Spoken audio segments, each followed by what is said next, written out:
President Trump has, in the space of a few hours, twice urged countries, including the UK, to send warships to the key waterway of the Strait of Hormuz, which is being blocked to global shipping by Iran. Its foreign minister said the strait is closed for any ships linked to its enemies and their allies. It's meant that global oil prices have soared with no sign of let-up. There have been US-Israeli strikes on Iran's main export terminal for oil, Kharg Island. President Trump said that US forces have totally obliterated every military target. Tonight, drones hit Kuwait International Airport's radar system. And there have been other attacks by Iran on neighbouring countries, including on the US Embassy in Iraq, on Saudi Arabia and Israel, which itself has struck targets in Lebanon. There have also been evacuation orders for parts of Doha in Qatar. And in the United Arab Emirates, one of the region's largest oil storage facilities was hit by Iranian drones. Our correspondent Nick Beek sent this report from Dubai. The latest Iranian targets in America's sights, smashed from the skies. This is Kharg Island, just off the coast of Iran, and the lifeblood of its economy. It looked like this in calmer times. 90% of Iran's oil exports pass through here, the vast majority of it going to China. The US says it's only hit military targets, not the oil, but may do so if Iran keeps striking commercial ships in the Strait of Hormuz. President Trump wants the likes of the UK, France, even China to send warships to allow the route to reopen. Iran claims it's only shut to its enemies. As a matter of fact, the Strait of Hormuz is open. It is only closed to the tankers and ships belonging to our enemies. There are reports that more American ships, including the USS Tripoli, are on their way to the Middle East, bringing thousands of Marines who could be used in a ground attack. In the Iranian capital, Tehran, a funeral today for a senior figure killed alongside the former supreme leader 2 weeks ago. And for the people of Iran, there's no respite from the US and Israeli attacks, as these residents in Tehran told BBC Persian. I was trying to sleep and woke up to the sound of explosions. Something exploded nearby and it shook the house to the core. It was never like this. My heart was pounding. I didn't go out at all. It seemed to be such a dangerous day.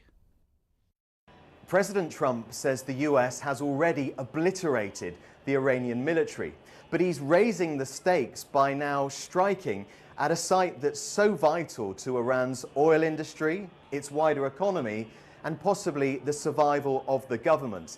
And Iran has hit back, and it sent a fresh warning here to the United Arab Emirates for people living in cities to stay well away from American sites and interests wherever they may be.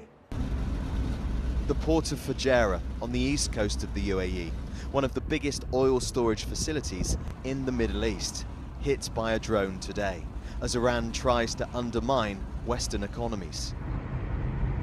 In Iraq, the US Embassy in Baghdad was hit by a missile, this one of the biggest American diplomatic facilities in the world. But the US and partners say they're intensifying their war. The global and regional struggle against Iran, led by the US President Donald Trump and the Israeli Prime Minister Benjamin Netanyahu, is ramping up and entering the decisive stretch that will continue as long as necessary.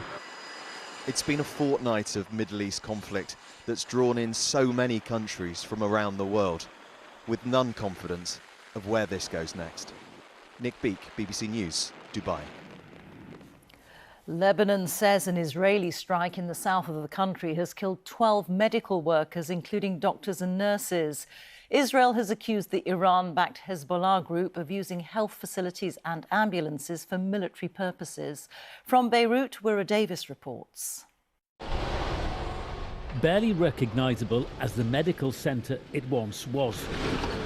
Lebanese health officials said 12 doctors, nurses and paramedics were killed in this Israeli strike in the southern town of Burj Kalawiya.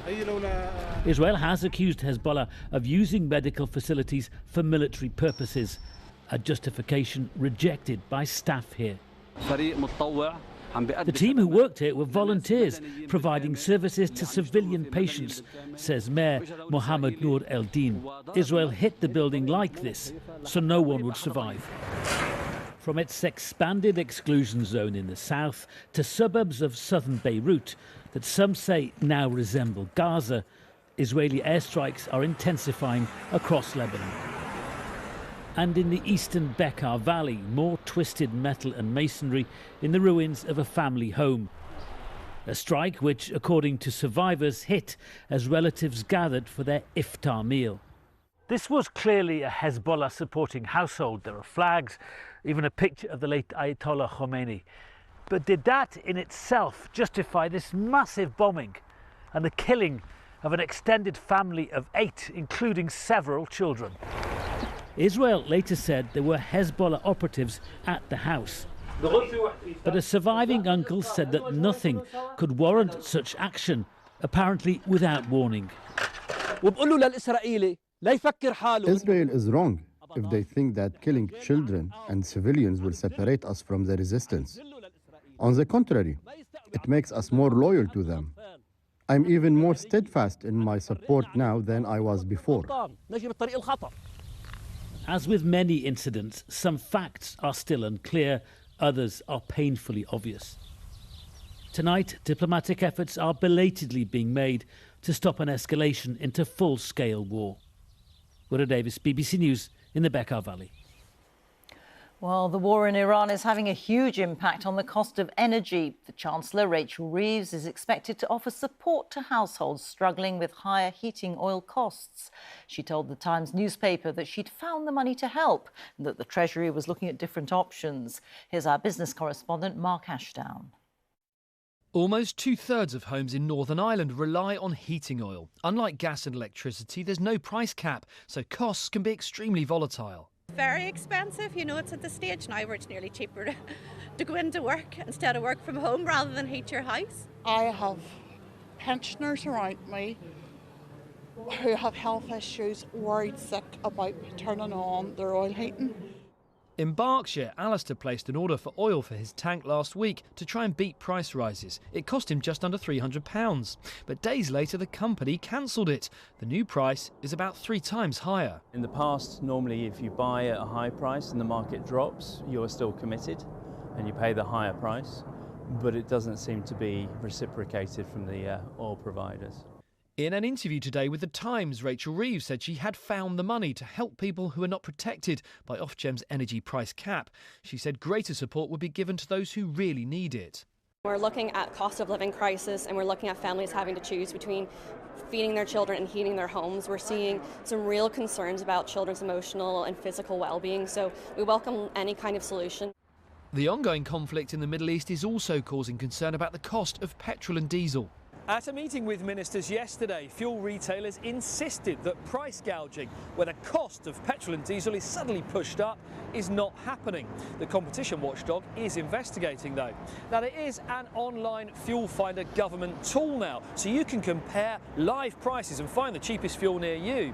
But there are concerns that if this squeeze on oil continues, that could hit supplies here and push the cost of filling up even higher.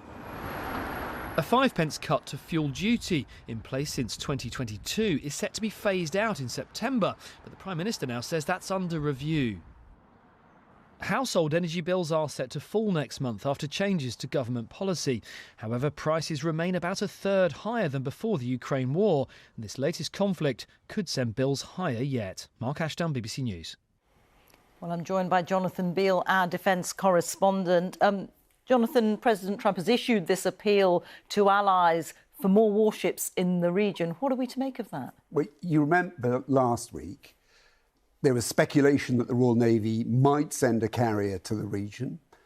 And his response was America didn't need it because it had already won the war. And then today you have him appealing to a number of countries, including the UK, including China, which opposes this war, to send warships to keep the Strait of Hormuz open. He is clearly worried about the rising price of oil. The point I'd make is that even the US Navy, which has lots of warships in the region at the moment, is not escorting tankers through that narrow stretch of water.